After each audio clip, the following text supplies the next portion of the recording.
We looked at all the evidence that we was presented with, and we made our decision off of that.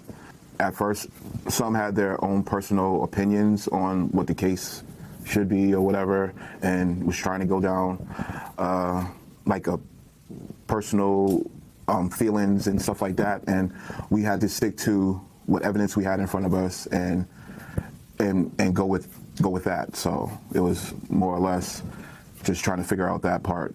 And it took us a couple of days to really get the gears going, but when we did, it was smooth trails after that.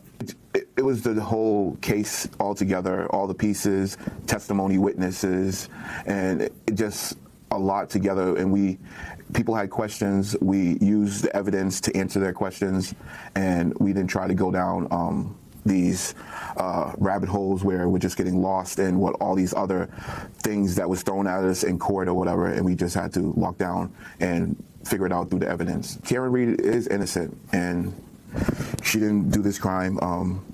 No one could prove that she did this crime, so I looked at her from day one as an innocent woman that needed to be proven guilty, and I don't think any of that was shown in this process. Something did happen to Mr. O'Keefe, and it's foul play or whatever you want to say, but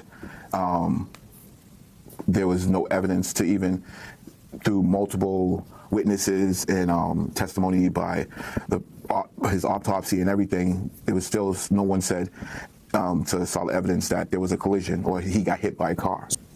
No, I don't.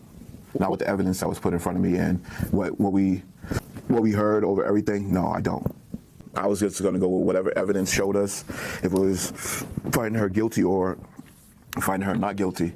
And we were just going to go with the evidence. And at the end of the day, when I came in on Monday, I established everyone. I just want everyone to feel like they're heard 100%, their thoughts, their process is being heard also in that process.